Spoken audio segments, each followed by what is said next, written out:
इस सीन में हम लोग देखते हैं जुन उस डॉक्टर से कहता है कि मैं करूंगा यह सर्जरी। तो वह डॉक्टर कहता है क्या तुम जानते हो कि तुम क्या बात कर रहे हो, एक ट्रेनी कैसे सर्जरी कर सकता है, तो तुम इस पेशेंट को मार ही दोगे। जुन बताता है अगर ऐसा मामला है तो भी मैं खड़ा होकर मरीज को इस तरह मरते नहीं देख सकता, कम से कम तुम्हें एक्सप्रेशन करना चाहिए। फिर मैं बता दूं एक्सप्रेशन के बारे में, वह प्रक्रिया है जिसमें ब्लड क्लॉट को खींच करने के लिए एक कैथेटर डाला जाता है। Back to story. फिर वह डॉक्टर बताता है अगर मरीज को कुछ हो गया तो तुम क्या करोगे। जुन बताता है मैं जिम्मेदारी लूंगा। आगे हम लोग देखते हैं वह डॉक्टर मान जाता है और जुन सर्जरी के लिए तैयार हो जाता है। तो जुन किसी नर्स से कहता है एक्सप्रेशन शुरू करो। हम लोग देखते हैं जुन बहुत घबराया होता है। तो रॉनी बताता है जुन तुम्हारी हार्ट रेट बहुत तेजी से बढ़ रही है। रॉनी बताता है GABA से अपनी नसों को शांत करो। हम लोग देखते हैं धीरे धीरे जुन शांत हो जाता है और रॉनी बताता है हार्ट रेट सामान्य हो गई। जुन रॉनी से पूछता है रॉनी क्या तुमको लगता है कि तुम हेड की तरह 2D इमेज को 3D में बदल सकते हो। रॉनी बताता है 3D इमेज में बदलने के लिए 2D का प्रयोग करके यह संभव है। जुन बताता है जल्दी से यह करो रॉनी। फिर हम लोग देखते हैं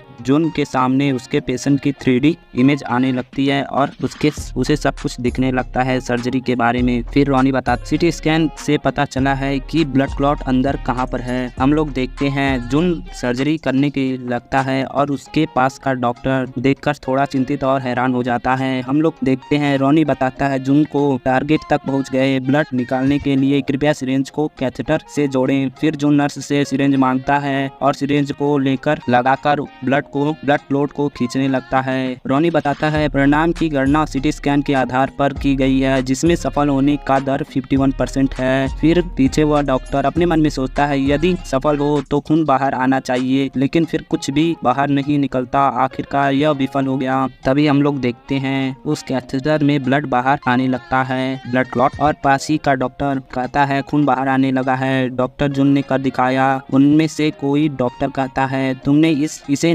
नेविगेशन सिस्टम के बिना किया है। फिर मैं बता दूं नेविगेशन सिस्टम के बारे में, यह 2D CT स्कैन को 3D इमेज में बदलता है कंप्यूटर द्वारा। फिर रॉनी बताता है मरीज के मरने की संभावना 7% तक कम हो गई है। फिर वह डॉक्टर कहता है शाबाश डॉक्टर जुन। फिर जुन सिरिंज को रखता है और एक लंबी सांस लेता है और कहता है मैं लगभग थक चुका हूँ क्योंकि मैं बहुत चिंतित था। डॉक्टर जिन क्या आप टाका लगा सकते हैं, मैंने कभी भी मरीज को टाका नहीं लगाया है। फिर वह डॉक्टर कहता है ठीक है डॉक्टर जुन, इसके अलावा किसी भी तरह से मैं किसी इंटर्न को ऐसे अनफॉर्चुनेट टाके नहीं लगाने देता। फिर वो डॉक्टर कहता है कृपया मुझे सपोर्ट करो क्योंकि अब से मैं यह सर्जरी पूरी करूंगा। हम लोग देखते हैं कुछ देर बाद टाका लगा देता है और सर्जरी को पूरा कर देता है। फिर वह लोग ऑपरेटिंग रूम से बाहर आ जाते हैं। जुन बताता है डॉक्टर जिन पिछली बार जो कुछ हुआ उसके लिए मुझे माफ करें। डॉक्टर जिन बताता है नहीं, सच कहूँ तो उस समय मैं भ्रमित और अनकंफर्टेबल था, लेकिन अगर तुम बाहर नहीं निकलते तो कुछ बुरा हो जाता। तुमको कार्य में साहस दिखाने के बाद मुझे आत्मज्ञान प्राप्त हुआ। धन्यवाद डॉक्टर जुन। डॉक्टर जिन कहता है यह सही है, तुम ऐसा कैसे कर सकते हो। मेरा मतलब है कि तुम नेविगेशन सिस्टम की आवश्यकता के बिना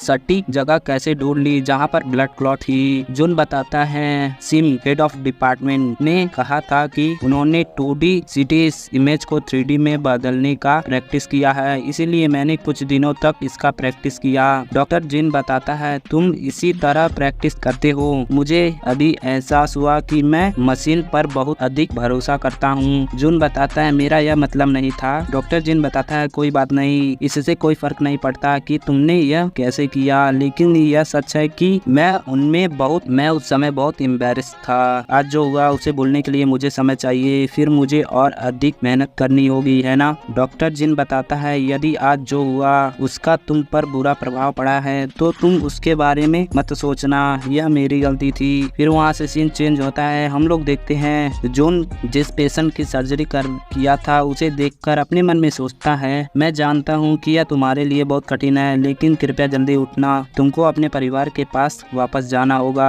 तभी हम लोग देखते हैं नर्स पीछे से कहती है डॉक्टर जून, डिपार्टमेंट के हेड सिम ने आपसे मिलना चाहते बताते हैं उन्होंने आपको अपनी ऑफिस में बुलाया है। जून बताता है डिपार्टमेंट के हेड सिम ने, मुझे पता है, धन्यवाद। फिर हम लोग देखते हैं जून ऑफिस की तरफ जा रहा होता है, तभी रास्ते में ली सॉन्ग मिलता है और बताता है जून क्या तुमने वह डेटा अरेंज कर लिया है जो मैंने तुमको तैयार करने के लिए कहा था। जून बताता है मुझे ऐसा क्यों करना होगा, मैं अभी बिजी हूँ। हेड ऑफ डिपार्टमेंट सिम ने मुझसे मिलना चाहते हैं, इसलिए मुझे अभी जाना होगा। ली सॉन्ग बताता है तो क्या हुआ, इससे पहले तुम हेड से मिलने जाओ, उससे पहले मैंने जो कहा वह डेटा इकट्ठा करो। जून बताता है क्या तुम डिपार्टमेंट निर्देशक को भेजने के लिए रिपोर्ट लिखने के लिए उस डेटा का यूज करना चाहते हो। ली सॉन्ग गुस्सा करते हुए कहता है एक इंटर्न की हिम्मत कैसे हुई मुझसे इस ऐसा बात करने की, तुमको सीनियर की रिस्पेक्ट करनी चाहिए। हॉस्पिटल में सीनियर की मनमानी चलती है। पीछे से डॉक्टर जिन आता है और कहता है तो क्या। ली सॉन्ग पीछे मुड़ता है और घबराते हुए कहता है डॉक्टर जिन बताता है हेड ऑफ डिपार्टमेंट सिम तुमको अपनी गलती सुधारने का मौका देकर बहुत अच्छा नहीं किया, लेकिन क्या तुम एक इंटर्न के साथ वह गलती जारी रखना चाहते हो। डॉक्टर जिन बताता है ली सॉन्ग को गुस्सा करते हुए डिपार्टमेंट ने तुम्हें ये हफ्ते में एक बार रिपोर्ट देने के लिए कहा था, है ना। ली सॉन्ग घबराते हुए कहता है हफ्ते में एक बार। फिर वह डॉक्टर ली सॉन्ग को घसीटते हुए ले जाता है और जून अपने मन में धन्यवाद कहता है डॉक्टर जिन का। फिर वह हेड ऑफ डिपार्टमेंट के ऑफिस के बाहर आ जाता है और नॉक करने लगता है और साथ ही में अपने मन में सोचता है क्या हेड ऑफ डिपार्टमेंट के सिम सही हैं। तभी रोनी बताता है वह तुम्हारे पीछे खड़े हैं। हम लोग देखते हैं हेड उसके पीछे खड़े होते हैं और बताते हैं रास्ते में मत खड़े रहो और दरवाजा खोलो। हम लोग देखते हैं अचानक से आवाज सुनकर जून थोड़ा घबरा जाता है। अगला सीन ऑफिस के अंदर होता है। जून थोड़ा घबराया होता है, तभी सीनियर डॉक्टर कहता है डॉक्टर जून उसकी ओर देखता है और सीनियर डॉक्टर अपना सिर झुकाकर कहता है मैं पहले से तुम्हारा कर्जदार हूँ, मुझे माफ करें। जून बताता है आप किसी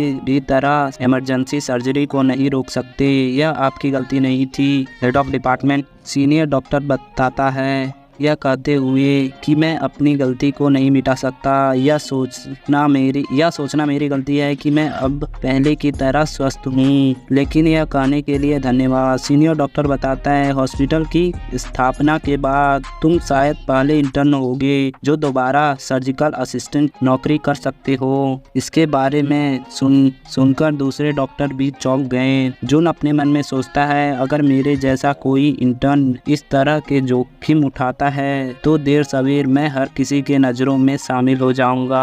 फिर जून बताता है ठीक है। सीनियर डॉक्टर इसे सुनकर थोड़ा खुश हो जाता है और बताता है तुम इतना क्यों सिकुड़ रहे हो, सीधे खड़े हो जाओ। जून बताता है ठीक है सर। सीनियर डॉक्टर बताता है डॉक्टर जिन तुम्हारी बहुत तारीफ की, उन्होंने कहा कि अगर वह न्यूरो सर्जरी जाना चाहता है तो बहुत अच्छा होगा और तुम्हारे 2 फैंस भी हैं। जून पूछता है 2 लोग। सीनियर डॉक्टर बताता है पहला डॉक्टर जिन और दूसरा मैं, और हंसने लगता है। जून थोड़ा घबराते हुए कहता है मुझे आजमाने की कोशिश मत करो। सीनियर डॉक्टर बताता है तुमने कड़ी मेहनत की है, तुमको आराम करना चाहिए। जून बताता है इसलिए मैं चाहता हूँ कि मैं बाहर जाने की अनुमति चाहता हूँ, और ऐसा कहकर जून वहाँ से चला जाता है। जून के जाने के बाद सीनियर डॉक्टर अपने मन में सोचता है एक इंटर्न ब्रेन की सर्जरी कर सकता है, मेरे पास बहुत चीजें हैं जो मैं उससे पूछना चाहता हूँ, लेकिन मुझे यकीन है कि उसके साथ बातचीत करने के लिए मुझे और भी अपॉर्चुनिटी मिलेगी। और इसी के साथ ये एपिसोड खत्म कर लेते हैं। नेक्स्ट एपिसोड के लिए कमेंट करो।